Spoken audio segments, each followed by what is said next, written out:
வரனால இளைஞர்களுக்கு வந்து வேலை வாய்ப்பு அதிகமாக இருக்கும். இப்போ வந்து பட்டதாரி ஃபர்ஸ்ட் இப்போ ஒரு கம்பெனி முன்னாடி ஒரு டிப்ளமோ முடிச்சுட்டு போறான், அவனும் 15,000 சம்பளம் தான் வாங்குறான். படிச்ச பள்ளிக்கு வேலை இல்லை. தளபதி ஃபர்ஸ்ட் இப்போ கம்பெனிக்குள்ள வந்து என்ட்ரி கூட ஒரு நல்ல எல்லாருமே நினைச்சிருப்பாங்க, ஒரு கம்பெனிக்குள்ள வராரு என்ன பண்றாரு ஏதாவது நினைச்சிருப்பாங்க.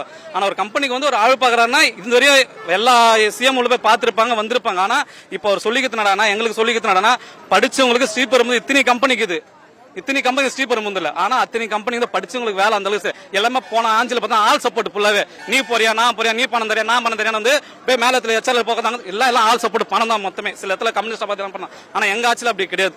அவர் என்ன சொல்றாருன்னா படிச்சவங்களுக்கு ஃபர்ஸ்ட் வேலை, பெண்களுக்கு ஃபர்ஸ்ட் வேலை, பெண்களுக்கு ஃபர்ஸ்ட் வேலை. கம்பெனி பொறுத்தவரை தொழிற்சாலை பொறுத்தவரை தான். அதுக்காக மட்டும் தான் ஒரு தொழிற்சாலைக்கு சைன் பண்ணிருக்கேன். உங்களுக்கு எல்லாருமே தெரியும், ஒரு தொழிற்சாலைக்கு சைன் பண்ணிருக்கேன் எல்லாருமே தெரியும். அதனால அவர் வந்து இளைஞர்களுக்கு வேலை கொடுத்து கண்டிப்பா வராரு. என்ன படிப்பு படிச்சிருக்காங்களோ இப்ப என்ன படிப்பு தொழிற்சாலையில போன உடனே 10th அது ஐடிஐ டிப்ளமோ 3 கேட்டகரிக்கு மட்டும் தான் வேலை இருக்குது, ட்ரைனிங் மட்டும் தான் வேலை இருக்குது.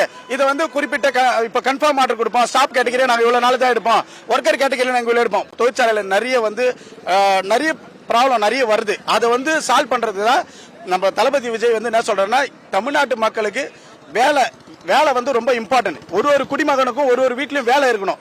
வேலை இல்லாத படிச்சுட்டு நிறைய ஊர்ல வந்து நிறைய பேர் சுத்துறாங்க. கேட்டா நான் எம்ஏ படிச்சிருக்கிறேன், நான் பிஏ படிச்சிருக்கிறேன், நான் எம்ஃபில் படிச்சிருக்கிறேன் அப்படின்னு நிறைய விஷயத்த சொல்றாங்க.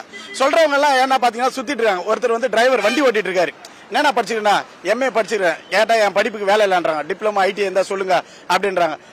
அந்த வேலைக்கும் வந்து டிமாண்ட். என்கிட்ட 100 பேர் தான் வேலை. நான் 150 இன்டர்வியூ கொடுத்தேன், 75 பேர் தான் எடுத்தாங்க. அந்த 75 பேர் திரும்பி போறாங்க ஃபைல் எடுத்துக்கினேன். ஏன் திரும்பி போய் கேட்டா வேலை ஆள் முடிஞ்சிருச்சா அப்படின்னு. ஆனா தமிழ்நாட்டில் கிட்டத்தட்ட எவ்வளவு 100க்கணக்கான நிறுவனங்கள் இருக்குது. ஆனா நிறுவனங்கள்ல தமிழ்நாட்டு மக்களுக்கு வந்து பிரிபரன்ஸ் வந்து அதிகமா கொடுக்கல. அதுக்கு வந்து நம்மளுக்கு வந்து முதன்மையா இப்ப தளபதி விஜய் வந்து எல்லா தொழிற்சாலையும் ஏறி இறங்குறதுக்கு காரணம், உண்மையா சொல்றேன், எங்க மேல பாசமா மக்கள் நல்லா இருக்கணும்ன்ற ஒரு நல்ல ஆட்சி கொடுக்கணும், ஊழலற்ற ஆட்சி கொடுக்கணும், மக்கள் எல்லாருமே முன்னேற்றம் இருக்கணும், கூரை இல்லாத ஒரு ஊராட்சி இருக்கணும் அப்படின்ற ஒரு விஷயத்தையும் தேடி போய் செய்யறாரு.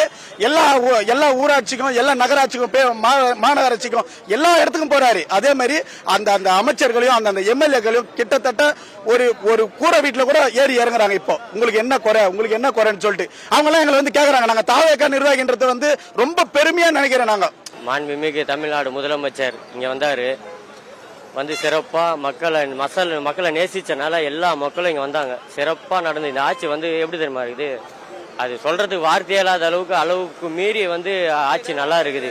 இந்த ஸ்ரீபெரும்புதூர் காஞ்சிபுரம் மாவட்டம் ஸ்ரீபெரும்புதூருக்கு இங்க வந்தாரு தளபதி, நல்லா சிறப்பா வந்துட்டு நல்லபடியா போனாரு, மக்களும் நல்லபடியா போனாங்க. எந்த பிரச்சனை ஆட்சி சிறப்பா இருக்குது. எங்க அமைச்சரும் வந்தாரு, அவரும் வந்து நல்லபடியா வந்து எல்லாரையும் வழி நடத்தி நல்லபடியா அனுப்பிச்சு விட்டாரு.